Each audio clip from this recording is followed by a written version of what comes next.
Ele faz caminhos. Nessa noite eu vim contar para vocês que em Isaías 43:19 tem uma promessa para cada um de nós. Vejam, eu farei uma coisa nova. Se você não glorificar 1000 vezes nessa noite, eu mudo de palavra e volto a bater em nome de Jesus. Eu farei uma coisa nova nessa noite. Ele está prestes a acontecer. Será, Farol, que vocês não percebem? Até no deserto eu vou abrir um caminho e riachos no ermo. Preste atenção. O Deus que faz caminhos, Ele abre novos caminhos. Qual foi a experiência que o povo de Deus teve ao sair do Egito? Mar abrir e tornar-se rua para passarem. Isso significa: eu abro caminhos onde não há possibilidades. Tem alguma área de possibilidade aí na sua vida que precisa ser aberta? Eu tenho na minha, Pai, agora, na autoridade do nome de Jesus, com o coração alinhado, humilde, obediente no teu altar, nós oramos para que o Senhor cumpra as suas promessas feitas nessa noite. Começa a abrir caminhos onde não existem, onde existe mar fechado. Pavimenta esse mar, abre, Deus, faz das ondas, ó Deus, paredões de proteção para o seu povo. Torna o impossível possível, torna o teste em testemunho, a prova e o processo em uma anunciação da glória e do poder do Senhor. Ó Deus, eu oro nessa noite, porque eu sinto no meu espírito que chegou uma estação de novas oportunidades, de novas mesas, de novos lugares, de uma nova influência. O Senhor disse para mim hoje de manhã que o Senhor começaria a abrir novos caminhos sobre a Farol. Então nós oramos agora, ativamos essa realidade espiritual. Deus, nós sabemos que Tu podes abrir caminhos. Abre caminhos para nós. Nós suplicamos a Ti. Abre caminhos onde não existem. Abre fontes onde não existem. Abre, ó Deus, portas onde elas estão fechadas. Quebra os céus de bronze sobre a nossa casa. Quebra os céus de bronze sobre a nossa família. Quebra os céus de bronze sobre a nossa comunidade. Quebra os céus de bronze sobre a nossa empresa, em nome de Jesus. O povo estava lá, mancando no deserto, pensando em reclamar, cheios de medo de serem perseguidos até a morte. E o Deus abrindo caminhos. Que caminhos que Deus abre, pastor? Número 1, caminhos de vida. Sem vida você não tem mais nada. Há pessoas que estão preocupados mais com aquilo que elas vão vestir do que se vão ter saúde para vestir. A primeira preocupação que nós precisamos ter é de estarmos íntegros fisicamente. Ei, Deus abre caminhos de vida nessa noite. Pessoas que estão enfermas estão sendo tocadas já com cura, porque mais importante do que o que você vai vestir é você estar vivo e saudável para vestir o que você vai vestir. Mais importante do que o que você vai comer é você poder comer qualquer coisa sem precisar de socorro de remédio para poder ajudar na digestão. Ei, a saúde física também precisa ser acompanhada de saúde emocional. Há pessoas que estão sangrando processos e que nessa noite eu profetizo que Deus abre caminhos de cura sobre os seus processos emocionais. Eu sei, a gente passa por dores, eu sei que a gente passa por traições, eu sei que passamos por frustrações. Pessoas dão mancada com a gente, prometem e não cumprem, falham, mentem, vingam-se. Elas tentam de alguma maneira nos destruir a nossa reputação. Irmãos, eu estou cansado de ir em culto e receber palavra profética do tipo: Deus sabe quem você é, não importa o que digam de você. Hoje fui no café de pastores de manhã, Deus fala comigo, preciso ouvir tua voz, quero andar nos teus caminhos. O pastor vai lá e profetiza justo sobre quem? Sobre mim. O que? Deus sabe quem você é, não se importe com o que dizem de você. Eu pensei, por que Deus está dizendo isso? Certamente porque tem alguém dizendo o contrário disso. Que uma árvore que dá frutos vai tomar pedrada, não tem jeito. Deus está me convencendo que está tudo bem. Ele está comigo. Se Ele estiver comigo, está tudo certo. Deus está com você, meu irmão. E se Ele estiver com você, está tudo certo. Para de sangrar esses processos emocionais. Para de guardar rancor, guardar mágoa, guardar a ausência de perdão, inclemência. Libera quem você tem que liberar, esquecendo do que para trás fica. Eu prossigo para o alvo. Essa é a minha vocação. Eu não estou me importando com o que vão dizer, o que vão pensar, o que falaram, o que fizeram. O que fizeram, fizeram contra não mim, mas fizeram contra Deus. Sabia que quando alguém mexe com você, mexe com o filho ou a filha do pai? Eu não sei você que é pai, mas eu sou apaixonado pelos meus filhos. Meu irmão, eu acho que eu contei aqui outro dia, mas minha filha ia participar de uma aula de culinária, a professora dela não deixou e falou ainda que eu não paguei. 2 mentiras. Ela não estava matriculada, que eu não tinha pago. Uma coisa que eu gosto de fazer é pagar minhas contas em dia. Eu não matricularia ela se eu tivesse dinheiro para fazer. Eu cheguei para buscar minha licinha na escola, ela estava toda choramingando. Eu não aguento ver aquela princesinha chorando. É minha filha. Irmãos, eu queria voar uma voadora na coordenadora, mas não podia. Sou crente, sou pastor. Tenho ainda um bom testemunho para zelar. Mas eu cheguei para ela e disse assim: você não vai fazer nada. É porque assim é a minha filha, sabe? Você mexeu com a expectativa do coração dela. Ela acordou cedo falando que ela queria ir para essa aula. Não acho justo ela ir para casa chorando porque ela não fez a aula. Me perdoe, pai. Eu vou levar ela para ter um pouquinho da aula. Semana que vem nós vamos dar 2 aulas. Eu vou dar um presentinho para agradar o coração dela. Vê isso. É assim que se faz quando a gente dá mancada. A gente tenta consertar. Muito bem. Quer dizer, é assim que Deus faz com você quando alguém dá mancada para você. Mas tudo que você precisa fazer é a cara da Alice. Tô triste, papai, não fiz aula de culinária.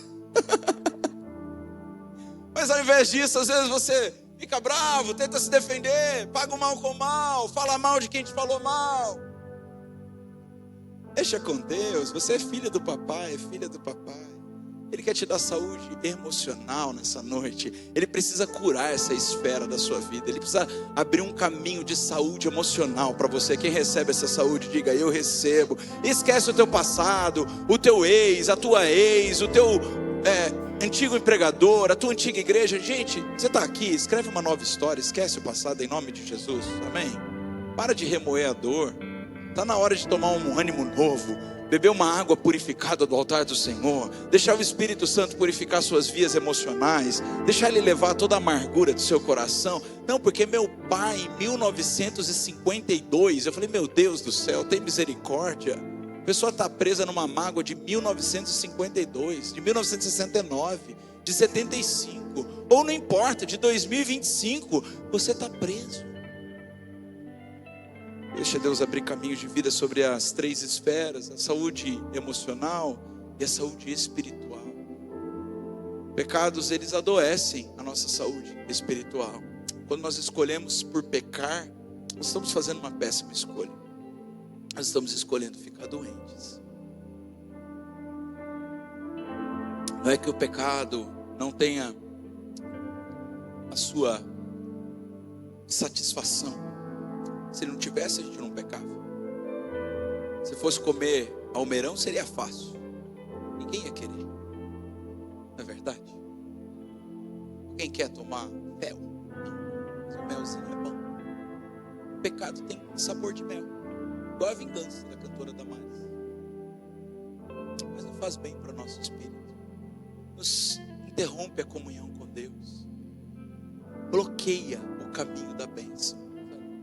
Essa noite que a gente possa pedir para o Senhor um novo caminho de uma vida espiritual mais sã, mais cheia de vida, mais cheia de saúde espiritual, mais sede, mais fome do Senhor, mais vontade de ouvir as palavras que saem da sua boca, mais desejo de estar na comunhão com Ele, mais desejo por buscar logo pela manhã uma palavra de direção, mais desejo de fazer um voto de jejum, de oração, um propósito com Deus.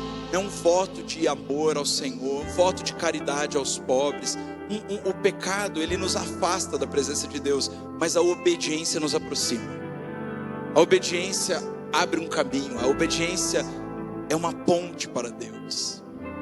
Essa noite eu creio que Deus também está abrindo caminhos de provisão nas 3 esferas. Provisão espiritual. Toda fonte de provisão começa com o espírito abastecido. Há pessoas que não prosperam mesmo estando na igreja porque estão de fato na igreja errada. Igrejas que não ensinam a palavra, não exortam, não admoestam, contam mentiras e você acredita e nada acontece. Sabe por quê? Porque se uma igreja não tem saúde espiritual, ela não pode ministrar saúde espiritual sobre os seus membros. E aí você fica parado na sua vida espiritual, não cresce espiritualmente, não se movimenta emocionalmente, não toma desafios de fé empresarialmente. Sua vida fica estagnada. Porque toda fonte de provisão começa espiritualmente. Se não tem provisão espiritual, não tem provisão emocional e não tem provisão financeira. Toda fonte de provisão vem do Senhor.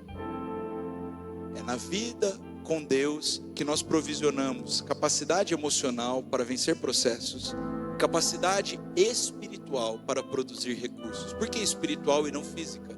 Porque é Deus quem dá forças para adquirirmos riquezas, é Ele quem abre portas que ninguém pode fechar, é Ele quem tira os céus de bronze sobre a nossa vida, é Ele quem quebra a maldição da iniquidade, da pobreza e da falência, é Ele que acaba e rasga. A palavra de Deus diz: eu rasguei o escrito de dívida que havia contra ti. Deus abre nessa noite caminhos de provisão espiritual, para que então você tenha provisão emocional e financeira, para que as suas dívidas sejam rasgadas, sejam elas pecados, sejam elas amarguras, ou sejam elas falta de dinheiro que te deixa preso a quem você deve. Se você crê, diga: eu creio, em nome de Jesus. Agora eu vou ler de novo a promessa para novos caminhos. Vejam, eu farei uma coisa nova, está prestes a acontecer. Vocês não percebem? Até no deserto vou abrir um caminho. Até onde você pensa que não tem provisão, o Senhor vai abrir uma fonte de provisão. Porque a nossa provisão é espiritual primeiro. Ele abre riachos no ermo, nos lugares de sequidão. Oh Deus, obrigado, Senhor. Deus também provê direção com proteção. E aqui nós temos uma palavra em Isaías 48:17. Assim diz o Senhor, o seu Redentor, o Santo de Israel: eu sou o Senhor, o seu Deus, que ensina o que é melhor para você. Obrigado, Deus. Que dirige no caminho que você deve andar.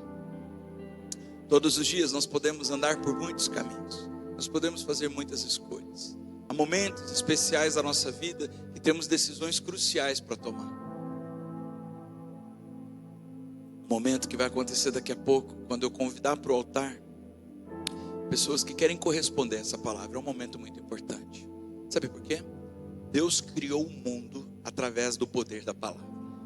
Presta atenção: haja luz, houve luz. Haja fundamento, houve fundamento. Haja frutos, houve frutos. Haja peixes, animais. Eles foram criados pelo poder da palavra de Deus. Mas olha o que mais. O verbo se fez carne. Quem é o verbo? Jesus. Pelo poder da palavra de Deus, Jesus foi criado no ventre de Maria. Deus, ele não precisou ter uma relação sexual com alguém humano. Não, ele só disse: haja. O poder da palavra de Deus de abrir madres estéreis nessa noite. O poder da palavra de Deus de fazer você prosperar onde você não prospera mais. O poder da palavra de Deus de dizer: você lançou a rede até hoje e não pescou peixe, mas a partir de agora, pelo poder da minha palavra, lança de novo e você vai ver uma pesca maravilhosa. O poder da palavra de Deus muda os ambientes espirituais. O poder da palavra de Deus muda o seu destino. Há momentos especiais da nossa vida que nós precisamos suplicar por uma palavra que vem de Deus. É tudo que nós precisamos. É tudo que nós precisamos. Me dá uma palavra, Deus. Eu só preciso de uma palavra que saia da tua boca. Momento em que nós optamos por casar, a pessoa que vamos escolher para passar o resto das nossas vidas, é um momento muito importante da nossa vida.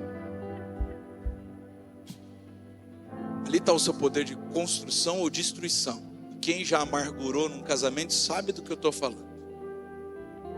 Se deu bom, você guinou. Se deu ruim, você teve que pegar os cacos e reconstruir. Não é um processo muito gostoso. Deixa eu dizer uma coisa. Quando Deus usa essa palavra, olha, eu vou te dar uma direção. E nessa direção você vai ter proteção. Significa que quando Ele fala, não tem erro no caminho. Eu não sei se você gosta de errar, mas eu detesto. Errar faz a gente perder tempo. Errar faz a gente perder dinheiro. Errar faz a gente perder energia. Errar faz a gente ter que recalcular a rota e reaprender novos caminhos. Então nessa noite, eu profetizo que Deus abre caminhos de provisão e proteção, onde você vai passar por eles sem errar. E sem errar, você vai avançar mais rápido, você vai ser mais efetivo, você vai ser mais provisionado, você vai ter cura para a sua alma, você vai ter direção para o seu destino, você vai ter provisão para suas contas, você vai fazer mais com menos. Amém? Amém? Não é importante só pegar um caminho, irmãos. Tem gente que está pegando o caminho sem direção, tem gente que está pegando o carro sem GPS. Deixa eu te dizer uma coisa: mais importante do que estar em movimento é estar no movimento certo. Pastor, eu quero conhecer o Paraná. E ao invés de pegar a BR-116, você pega a BR-232. Você vai parar em outro lugar que não é o Paraná. O caminho que você vai tomar importa tanto quanto a energia que você vai botar nesse caminho. Aliás, importa mais. Porque se você botar energia no caminho errado, vai ter que recalcular a rota e isso vai doer. Tem pessoas que precisam tomar direções nessa noite, decisões que vão mudar destinos, decisões que vão mudar o lugar que você mora, o lugar que você congrega, o lugar onde você coloca seus filhos para estudar, o lugar onde você decide se aprimorar profissionalmente, o lugar que você decide gastar sua energia profissional. E essas decisões, se não vêm da boca de Deus, elas não têm a proteção, a garantia de que vai dar certo. Sabe, outro dia eu estava pedindo a Deus uma direção, eu fui para o Forja com esse objetivo, pedi a Deus 3 respostas, 3 caminhos que eu precisava tomar. Deus, eu tenho essas 3 coisas que eu preciso conversar com o Senhor. Eu preciso que o Senhor me fale o que fazer a respeito dessa situação, a respeito dessa situação, a respeito dessa situação. Eu preciso que o Senhor fale comigo. Eu vou estar aqui num momento propício, eu estou num retiro, desconectado do celular, de preocupações, eu preciso que o Senhor fale comigo. Deus deu a primeira já chapuletada, ó, essa aqui está resolvida. Ótimo, uma já saiu do caminho, agora tem mais 2. E sabe, a agonia da não resposta, porque a resposta não veio no retiro, veio na semana seguinte. Ela é agoniante, né? Quando Deus fica em silêncio com a gente. Mas quando Ele fala com assertividade. Porque Deus não erra, Deus não sabe o que é o erro. Talvez você, entre aspas, perde, mas na verdade investe um pouquinho mais de tempo esperando a direção certa do que você gastando mais tempo tendo que ir e depois voltar para recomeçar no caminho certo. Eu me casei com 29 anos, muito tarde, pela vontade que eu tinha de casar. Estava pronto desde os 24, 25, com certeza. E um dia, né, meus tios foram na minha casa, perguntaram o que tinha de errado comigo. Eu não chamei aquilo de abuso, chamei aquilo de astúcia. Está cuidando demais da minha vida, cuida da sua. Eu estava em Deus, eu estava esperando no Senhor. Diz, ó, você bota defeito nessa. Eu disse, não, são pessoas maravilhosas, mas não para mim. Eu sei o que eu preciso ter do meu lado, eu sei para que Deus me chamou, não é qualquer pessoa que aguenta o tranco.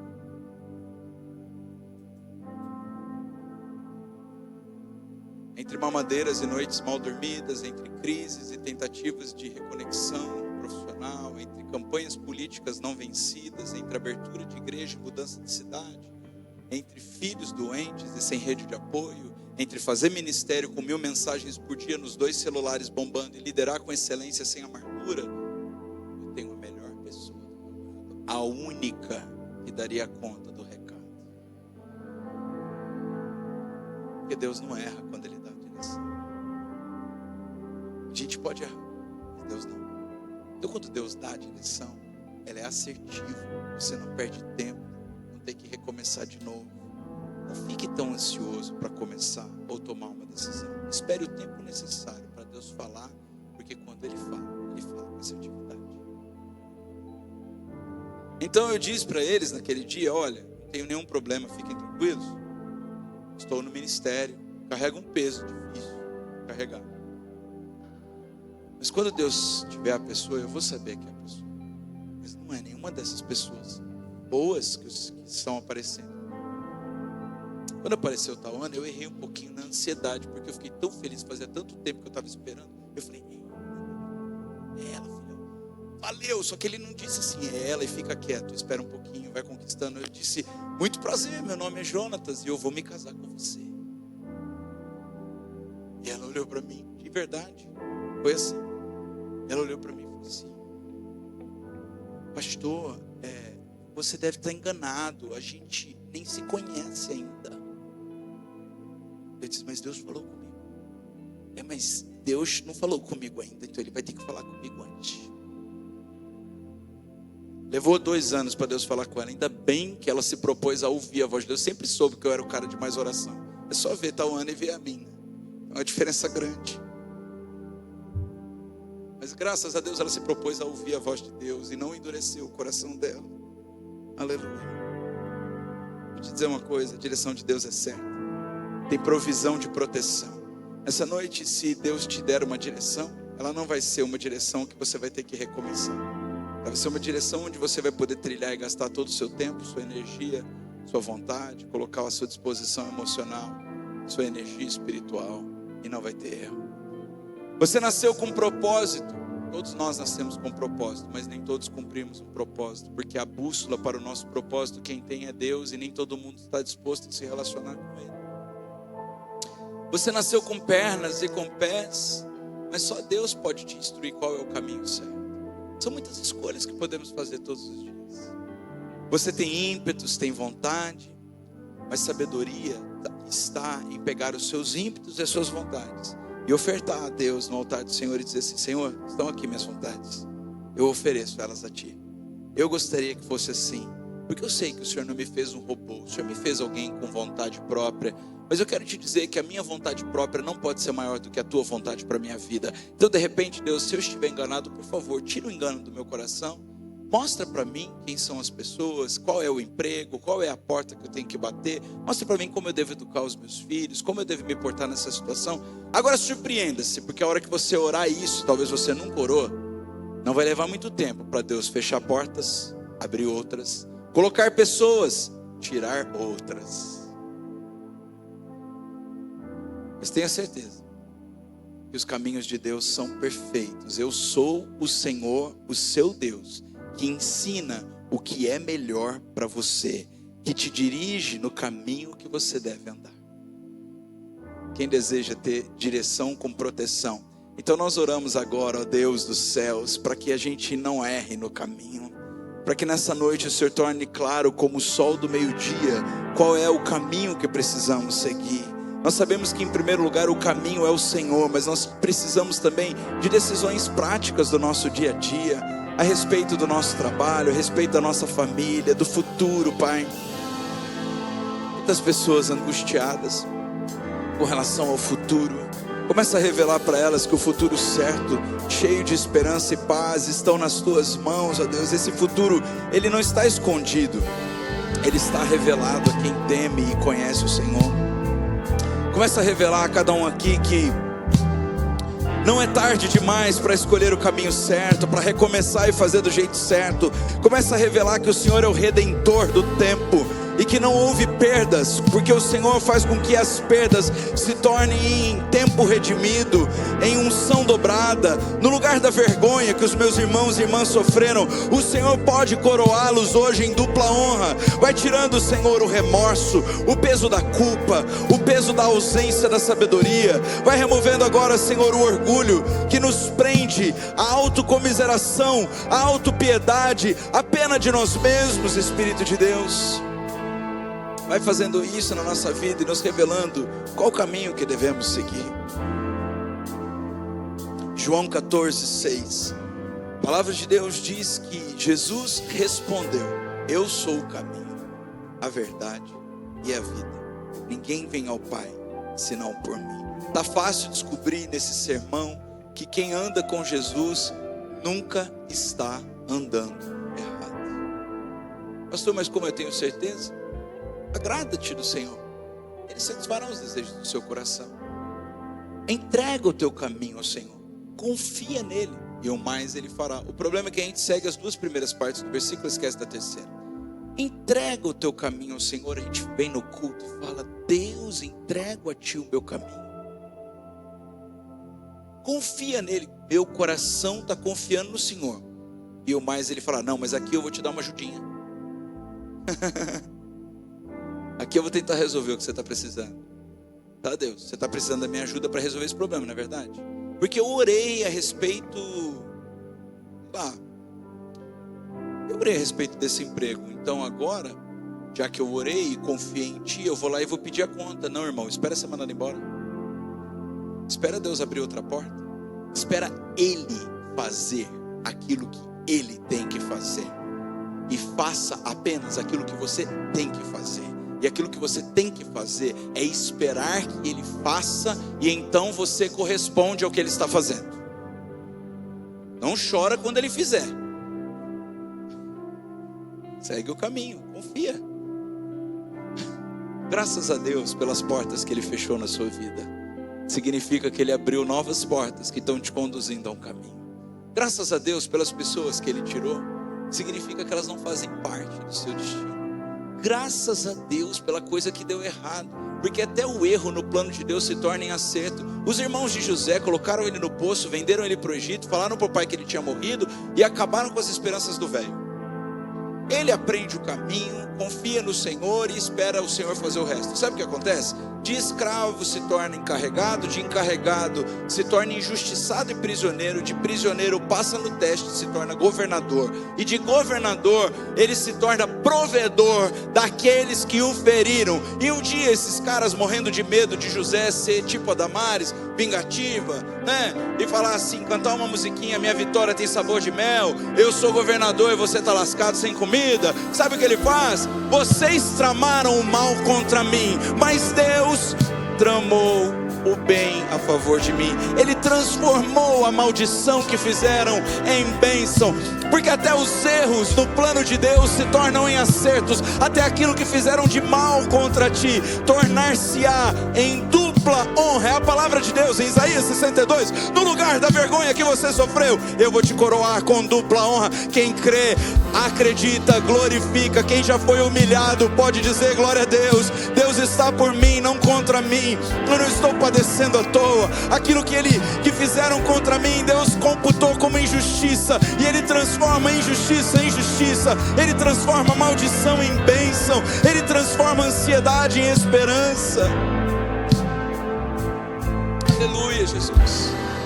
Jesus é lindo demais. Começa a enxergar Ele como Ele é, não como você pintou Ele. Você pintou Jesus como alguém que queria que você se desse mal, mas na verdade não. Ele deu a vida dele por amor a você. Ele deu a vida dele para que você pudesse ter vida, e vida com abundância. Todo lugar de escassez na sua vida agora, eu oro na autoridade do nome de Jesus, para que se torne um testemunho de abundância. Todo lugar de falta de amor, falta de carinho, falta de oportunidade, falta de cuidado, falta de dinheiro, todo lugar de falta, nós oramos agora por novos caminhos de provisão espiritual sobre o teu povo. Caminhos onde Ele vai transformar histórias difíceis em testemunhos gostosos de ouvir. Todo mundo gosta de ouvir quando eu conto da história da doença da Tauana. Todo mundo gosta. É uma brincadeira, gente. Esse final de semana, aliás, sexta-feira à noite, Tauana vai pregar numa grande conferência de mulheres. Só esse ano ela foi convidada para 5 conferências. Aí ela me manda assim: Dengo, essa data eu posso ir? E por que ela pergunta pode ir? Porque ela, além de ser submissa, lógico, mas não só por isso, ela sabe que quando ela vai eu tenho que cuidar das crianças, e eu também tenho uma agenda, né?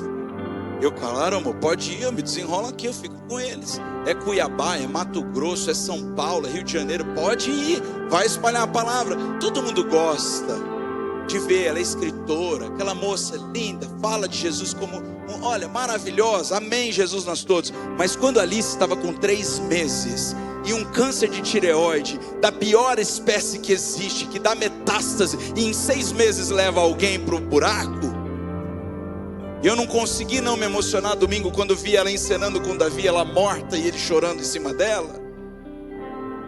Aquilo no meu coração ficou: eu vou ficar viúvo cedo, certeza. Mas aquilo no meu espírito dizia: esse teste vai ser seu testemunho. Profetiza, tu não é profeta? Tu profetiza sobre todo mundo, profetiza sobre tua casa. E aí quando a gente, está passando no processo, é tão desconfortável, é tanto risco falar uma coisa e de repente não acontecer, e você ainda ficar desmoralizado na frente de todo mundo. A igreja passava por uma transição naquela época. Uma falsa calúnia tinha sido levantada contra nós, como se nós tivéssemos pegado um recurso da igreja que seria para o calção do novo lugar e tivéssemos adquirido um carro. Porque não falta quem fala mal, falta quem faz alguma coisa para ajudar. Eu, diante de tanta mentira, de tanta luta, eu olhei para o céu um dia, eu disse: Deus, podia vir um problema um por vez. Você mandou todos de uma vez para mim, será que eu aguento? Perseguição, pessoas denegrindo, pessoas falando, gente esquisita, porque gente é assim, você me ama quando eu estou profetizando sobre você. O dia que eu te confronto, você não gosta muito mais de mim. Você me ama quando eu abençoo sua empresa, seu emprego, quando eu planto uma oferta de amor, mas você se esquece de tudo isso o dia que eu falar assim: olha, não está legal essa atitude.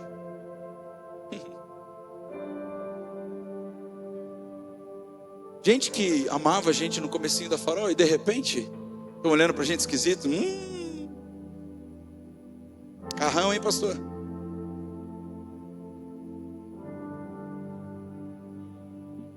Gente que não sabe os processos que a gente vive e que eu não preciso justificar a ninguém.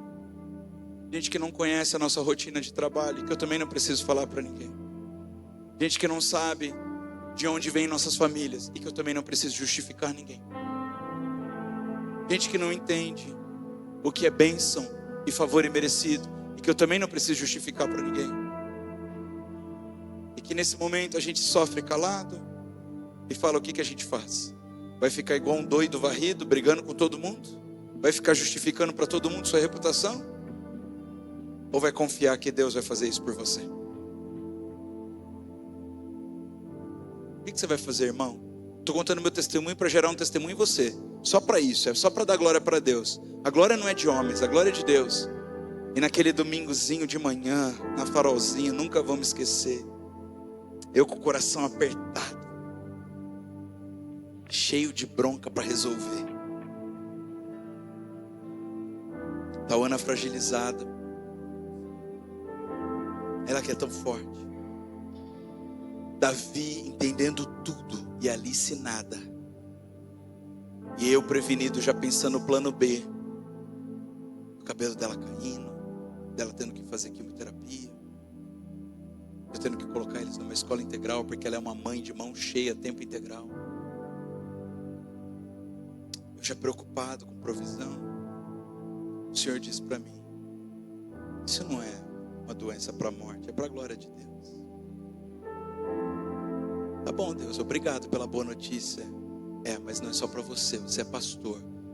O que eu faço na sua casa, eu estou preparando o povo para viver, então profetiza. Aí já ficou difícil. Profetiza, tu não é um homem de Deus? É o primeiro grande teste que eu vou te dar. Estou passando por outros nesse exato momento, mas é o primeiro grande teste que eu vou te dar. Eu vou com coragem e digo: o Senhor me disse que essa doença é para a glória de Deus. E que dessa doença o Senhor tornará um testemunho. E esse testemunho vai correr o Brasil e as nações. E vai se tornar em um livro. E ela escreve o livro no processo de tratamento depois da cirurgia, onde ela precisava ficar isolada por 12 dias. Onde ela foi para o tratamento e eu não pude buscá-la no tratamento para levá-la para o aeroporto, onde ela passou 12 dias em Recife, trancada num quarto, num apartamento da família, com uma empregada deixando a comida na porta, porque ela ficou completamente radioativa, e qualquer pessoa que tivesse contato com ela podia pegar a doença. Graças a Deus e alguns irmãos que me ajudaram, algumas irmãs, toda a igreja que intercedeu, me ajudaram a cuidar dos meus filhos. Mas na hora que você ouve o testemunho, ele é edificante, ele é gostoso, glória a Deus, aleluia. Mas eu estou falando a construção do testemunho, porque você deve estar passando por isso nesse exato momento.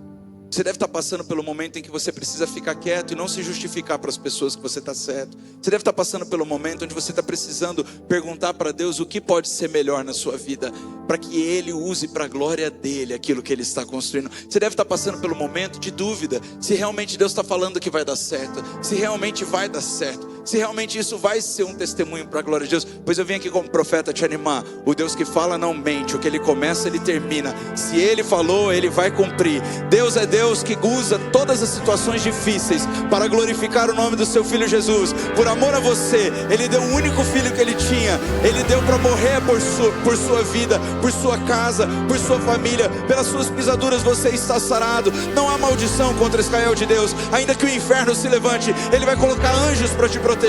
Ainda que caiam 1000 ao teu lado, 10.000 à tua direita, você não vai ser atingido.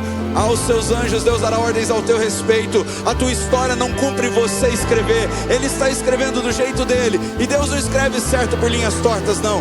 Cada linha da nossa história faz parte do plano perfeito de Deus. Hoje não faz sentido, amanhã fará total sentido. Pessoas vão se chegar a Jesus por causa do seu testemunho. Você vai ser um imã da glória de Deus. Por onde você passar, a glória de Deus vai se manifestar. E é para isso que nós existimos nessa terra.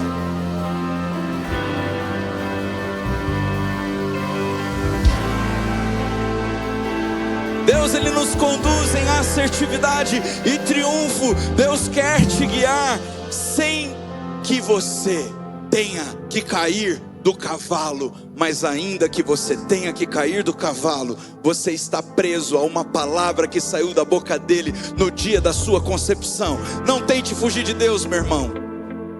Paulo nasceu com a missão de pregar o Evangelho, mas porque o bicho era teimoso, orgulhoso, muito letrado, muito inteligente, achou que a sua razão podia conduzi-lo em caminhos melhores. Um dia ele andando a cavalo para perseguir o povo de Deus, os discípulos que espalhavam as boas novas, no caminho de Damasco ele caiu do cavalo. Talvez você caiu do cavalo exatamente para chegar aqui nessa noite. Talvez você caiu do cavalo porque o plano de Deus é fazer com que você seja um propagador de testemunhos da glória de Deus. Porque se tem uma coisa boa dos nossos testes e provações, é que eles nos tornam mais humildes e semelhantes a Cristo. Quando você é escolhido de Deus, todos os processos são proveitosos. Paulo cair do cavalo tornou ele cego por uns dias, mas quando ele voltou a enxergar, ele passou a ver a vida não da lógica do ego, e sim da lógica de Deus. Perdão, Senhor, eu persegui o Senhor a vida inteira, mas agora eu vou pegar cada perseguição que eu fiz contra você e o seu Evangelho, e eu vou me tornar um operador. Pessoas vão te conhecer através da minha vida. Eu não importa, eu estou preso à minha missão, eu estou preso ao meu propósito. Eu não vou desistir enquanto eu não concluir a boa obra que o Senhor começou na minha vida. Mas sai do caminho. Tenta fugir dos caminhos de Deus quando você é escolhido de Deus. Nessa noite eu te convido a sair de cima do muro. Eu te convido a tomar uma decisão. Aqui eu não estou falando só para quem precisa de fato ter uma experiência transcendental de conversão. Eu estou falando para crente que nada acontece na sua vida faz tempo, porque você está estagnado na sua insistente desobediência de permanecer da mesma maneira como você está. Na insistência que você continua no seu próprio caminho. Eu vou aqui nessa casa, nessa igreja, porque eu nasci aqui. Grande besteira. Eu faço isso porque fui ensinado a fazer assim. O Senhor te ensinou a fazer assim?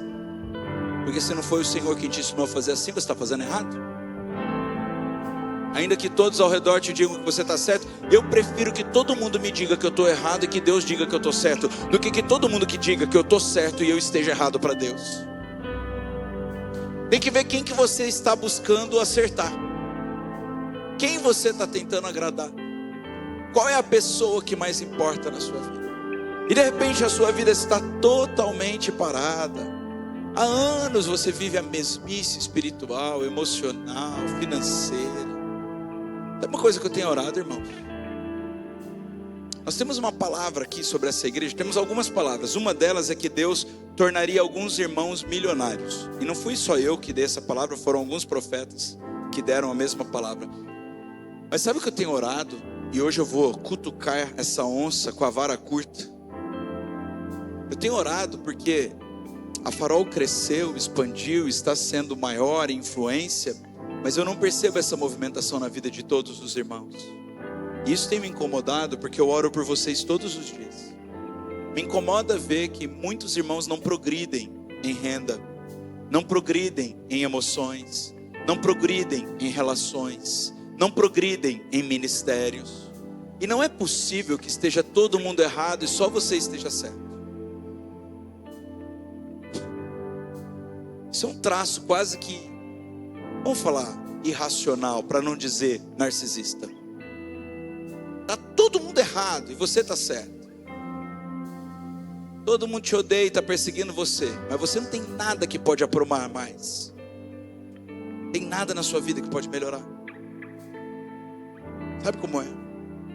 Talvez nessa noite o Senhor está nos convidando a sair de cima do muro, da nossa zona de conforto, de permanecer as coisas do jeito que elas estão. Será que fazer a mesma coisa sempre vai levar a gente a um caminho melhor?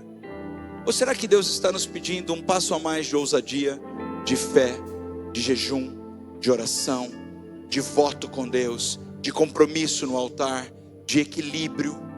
Nós vamos ter uma conferência de equilíbrio. Sabe quem são os últimos a se inscrever? Vocês. Porque não valorizam o que Deus está fazendo na casa. Sabe quantas inscrições a gente recebe de fora? Semanalmente? Muitas. Sabe quem deixa por último? Vocês. Sabe por quê? Porque não valorizamos aquilo que temos. Porque desonramos as palavras que ouvimos. E como nós podemos progredir se nós fazemos assim? Como nós podemos avançar se achamos que não temos nada para melhorar, que não precisamos sentar para aprender, que não precisamos ser confrontados? Porque eu sou crente há muitos anos, eu não preciso ser confrontado. Isso é orgulho. Percebem? Eu não preciso aprender nada, pastor. Eu estou aqui porque eu estou em comunhão com Deus. Aqui é o meu lugar de adoração. Quer dizer, aqui é um lugar de adoração. Mas para você sair daqui e tornar outros lugares de adoração, você precisa ser abastecido de palavra, de atitude, de caráter. Estão comigo, família? Fiz um convite nessa hora. Eu quero te convidar a ficar de pé.